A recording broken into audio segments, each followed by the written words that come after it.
Chapter 5. Nightmare on Crotona Avenue.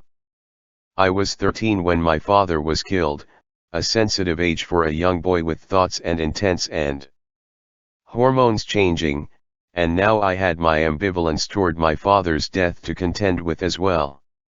All the bad thoughts I had toward him flooded my mind. All the times I had wished him dead came back for a while to taunt me, because now he was dead. At first I felt great guilt at my thoughts prior to his death. But soon, in realizing I didn't have to deal with him anymore, overwhelming relief washed over my guilt, and I felt absolutely no sadness. I felt my family's anguish had ended with my father's life, and my hardened thoughts tried to blot him out of my mind. My daily wish for his demise had finally come true.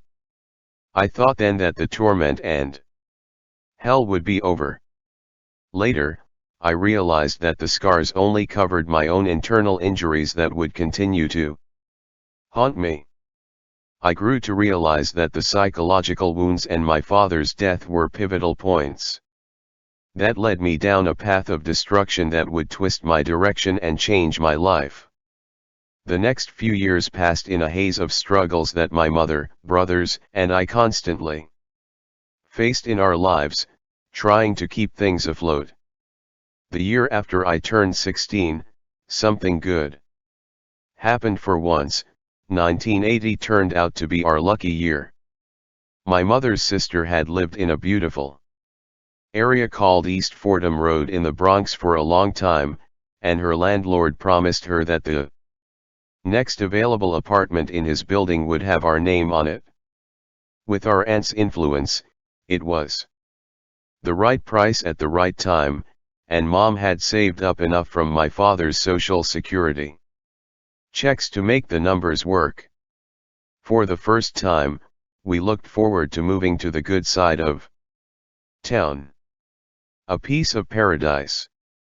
Fordham Road looked the way I always imagined real neighborhoods should be: clean, manicured streets lined with freshly painted stores, Woolworths, Alexander's department store, drugstores, grocery stores, an RKO theater, Valentine's Theater, beautiful residential buildings, and, perhaps best of all, no ugly graffiti scrawled on everything in sight.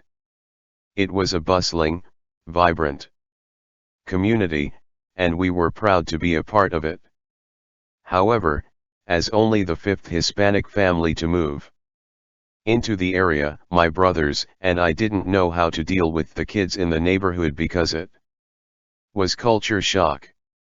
It came to a point where we had problems with the white kids in the area, many of whom were racist and wanted to beat us up. The first week we moved there, they acted like they wanted to start a rumble. Every time we came outside, they tried to chase us back into the building where we lived. As my brothers and I walked to the corner store one day, here were the white kids hanging out in front of the candy store, taunting us and grouping together to try to set us up. "Hey, Spick," one of the guys yelled. "We're coming after you. You think you can come in this neighborhood and just hang out on our corner?" The group of young men advanced on us, forming a semicircle to come up at us from both sides. I turned to my brothers and yelled, "Run, Julio! Run, George! Run as fast as you can!" My brothers and I took off running. It was the third time in a week this had happened, and we left without getting to go inside the candy store. Our Uncle Jimmy, an ex-gang member of the Reapers, decided to put things right on our behalf. He went and talked to the wannabe white hoodlums in the neighborhood. I heard about it second-hand that night at our apartment as he gloated over the way he scared them straight. "It's like this," Jimmy said, jabbing the air for exaggerated effect. "I'll give you an ultimatum. Either you leave my nephews alone or you're gonna have a fight on your hands. A real fight." If you're tough guys and really want to fight, I can come up here with some guys from the South Bronx and give you a rumble. You tell me what to do, we can call it peace or we can start a war. The white kids decided to call it peace. A wise decision, no doubt. Eventually we became good friends with most of them and laughed about our initial standoff. Since I was 16 and the oldest, and with no father figure at home, I was becoming the man of the family. I was really young to shoulder such responsibility, but I wanted to make sure our lives stayed in this new sunnier place. My best friend's mother got me a job working in a supermarket after school, packing and delivering groceries. Months later, a friend from the neighborhood approached me about a part-time job at a children's department store. It was a better opportunity to help my mother in a better way. I gave half the money I made to my mother and kept the rest. Life settled into a good rhythm on Fordham Road, and best of all, we had a real park to play baseball in. No more throwing catch in dirty vacant lots filled with broken glass and rusted car parts. A demon's fury. One bright summer afternoon, my brothers and I grabbed our baseball gloves and ball and headed over to the park to play catch. As a follower of the religion I had learned years earlier about the laws of the spirit world, and the different spirits that ruled specific locations. Whenever I entered the park, I was supposed to cross my arms over my chest in tribute to the demon spirits that ruled the foothills and woods there. My brothers always stood in awe and fear, making sure I entered the park with reverence, because if not they feared they would be harmed as well as me. But today I had other things on my mind and sauntered through the gate without stopping to pay respect. In my conscience I felt the weight of those demons hovering over me, waiting for me to pay them respect. But I pushed it aside. "Hey, John," Eustaquio called out. "Did you forget?" "Forget what?" I shot back. "Let's just play baseball. That's what we came here for." My youngest brother looked uneasy, knowing how seriously I took my witchcraft rituals. "Okay, I just warned you, that's all I'm doing." I shrugged him off. "Don't worry about it. Come on, let's get a game started." We rounded up a few other guys and decided to play a real game, not just catch. A handful of their friends took seats on the bleachers to watch the game. As it turned out, it was a baseball game nobody forgot. Halfway through the game the sky turned dark as thunderclouds gathered overhead. We kept looking up at the sky, surprised to watch it turn from bright sunshine to dark so suddenly. "Come on, play ball," someone shouted from the bleachers. "Don't worry about the weather. You're one hit away from taking this inning. Batter up, batter up. Get a hit," another guy yelled. A violent gust of wind blew through the park, bending the tree branches as they rustled against one another. Suddenly a lightning bolt cracked the sky wide open, followed by a rumble of thunder so loud it shook the ground. Somebody screamed. "Whoa, did you see that?" the pitcher yelled, but his voice got drowned out by another bolt. This time hitting the large oak tree near the baseball diamond. We heard the tree trunk splinter and crack as a guy from the opposing team ran to second base. By now the wind had picked up even more, howling and whipping against our faces and tossing our hats off our heads. I knew the rain couldn't be far behind, and a downpour would surely end the game on the spot. Bring him home, bring him home. We all felt the adrenaline of the moment. The game was close, and one more run would give the opposing team the winning advantage. Meanwhile it seemed all hell was breaking loose in the sky overhead and the contorting trees around us. Crack. The next guy up at bat hit a huge pop fly ball, but our outfielder missed it and dashed after the ball. The batter tore off running, yelling for his teammate on second base to bring it home.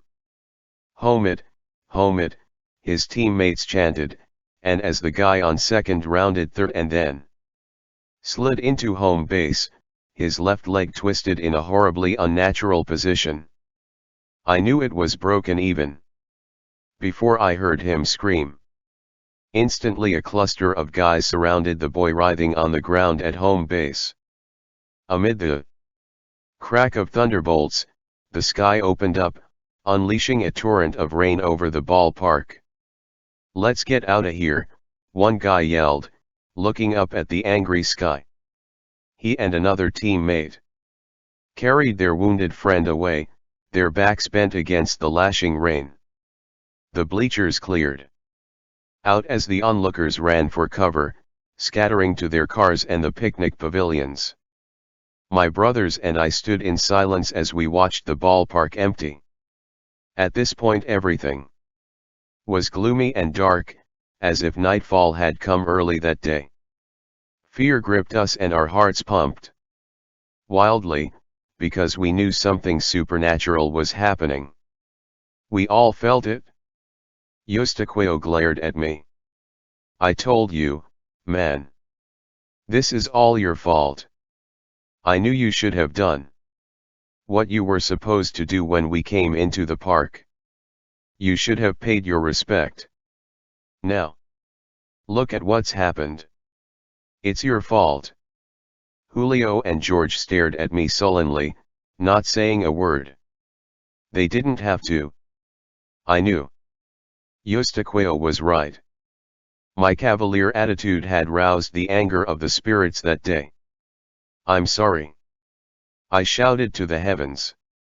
I'm sorry. Back to the gutter." The beautiful streets of East Fordham Road didn't last for long. Within 2 years my father's Social Security expired and we lost that income, which caused a huge reversal of fortune that forced our family back into the gutter. We said goodbye to East Fordham Road and in 1982 moved to the projects on Crotona Avenue, one of the toughest neighborhoods in the South Bronx.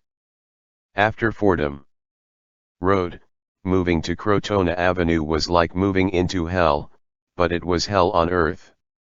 Even the neighborhood looked like it was in pain because of the corruption and rundown buildings, where graffiti covered every concrete wall within reach.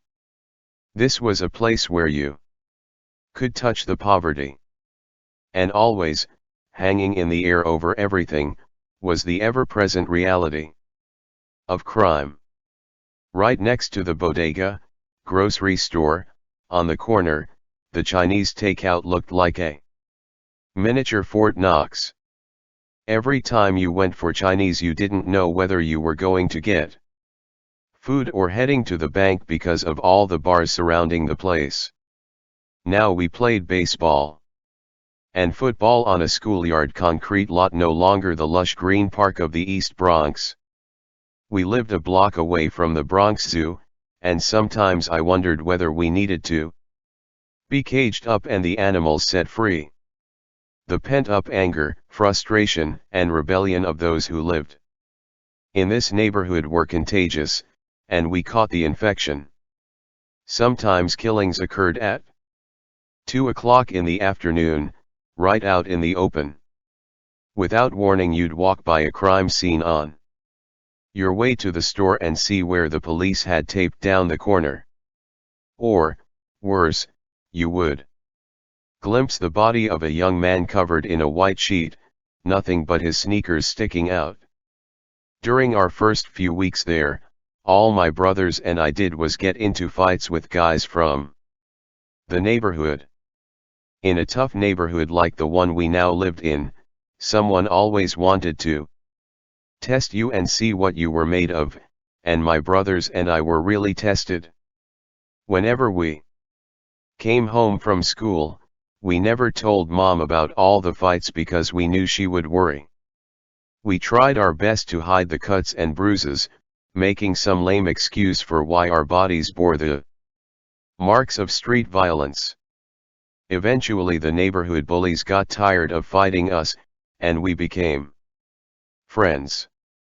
But being friends was worse than being enemies because every bad thing these guys did, we followed along just to fit in. Hey, who said there were any good boys in the hood? There were a few nice kids, they just weren't hip like us. And in time their parents moved away from the neighborhood, so they wouldn't lose their children to the streets or watch them end up in jail. My brothers and I knew there was no way out for us, so we adjusted to the environment of drug dealing, shootouts, muggings, stabbings, and death, which went on every day by hanging out with school friends who lived in better neighborhoods. The violence in the neighborhood was out of control. One time involved a friend of mine who was very well known with the drug dealers in the neighborhood. As he sat in his car at a stoplight, two guys drove up on a motorcycle. Before it was said and done, bullets rained into his car, cutting his life short. I was stunned by the news. Who would have thought his life would be over while waiting for a traffic light?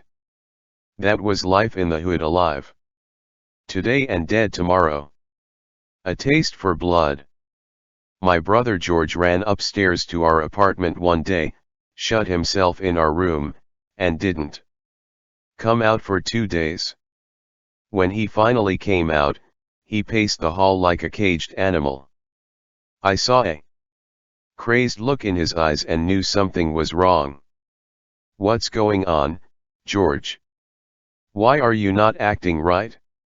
Talk to me, I said, my voice coming out stern. George avoided eye contact and kept pacing. It's nothing, man. Forget it. I said, talk to me, maybe it's something I can help you out with. My brother snorted contemptuously. Nobody can help me out of this, man. It's just you. No, I'm having problems with the guys on the corner over money, which I never took. Now they're trying to blame me for it, and I didn't do anything. They're hunting me down like an animal. With his words something clicked in my brain and rage consumed me. Now I started pacing back and forth. Didn't I tell you not to hang out with these drug dealer losers? I shouted. All I'm gonna end up doing is going to your funeral. You're a loser just like our dad. Yeah, well, we're all losers one way or another, George shot back. The next morning George finally decided to go outside. As he approached the corner of the building where we lived, a guy jumped out of a parked car and ran up behind him. As my brother turned around, the guy shot at him 5 times. All 5 bullets missed him. When I heard the news, I knew that the demons I catered to, the demons I served, protected my brother. In that instant I also understood my mission and assignment from hell was to put my brother in jail, where he would be safe, not stand by and watch him end up in the cemetery. That day my powers increased in the demon world, and I set out with a vengeance to destroy the life of the person who tried to kill my brother. I challenged the devil, yelling out loud, "You better do something or else. That person better die. Do you hear me?" His answer came, "Quiet my spirit, I will avenge my fury and anger on that person, and you will hear all about it. Then you will truly know that I am your dad." A few weeks later, the person who tried to murder my brother was killed in the street like the dog he was. Unfortunately, drug dealers run in packs, and I knew the dead guy had buddies who still wanted their money or my brother's life. Jail was the safest place he could be, so I summoned the demons to inquire what to do to put him there. The demons sent me to the four corners of the neighborhood to collect dirt from the place where my brother used to hang out with his boys. I went and got 2 roosters and chopped off their heads because I needed the sacrificial blood for the power to cast this spell on my brother. It gave me pleasure to chop the struggling roosters' heads off, wishing they were my brother's enemies instead. Next I wrote his name on the inside of a brown paper bag, wrapped it up, and put it in a dark bottle with the dirt of the 4 corners. Finally I turned it over to the devil and placed it in the cauldron, a cast iron pot where the devil and his demons meet. Strangely turned on by the killings, and watching the blood drip from the roosters' necks, I knew my witchcraft powers were increasing all the more. Within 24 hours my brother George was in jail. But not everyone I knew escaped death so easily. Several months later, 2 cousins who made their living selling drugs got into a territory fight that ended in a bloodbath. One of the cousins was better at the game than the other. Late one night, Gary decided to make extra money while his cousin Ron was away. He decided to go into Ron's turf and sell drugs to his customers. To Gary's surprise, across the street a cab suddenly pulled into the curb and out of the cab came Ron. As Ron spotted Gary, he pulled out his 9mm gun and fired away, spraying bullets until Gary hit the ground. Ron crossed the street and finished him off. Early the next morning my brother George ran upstairs and told us the news.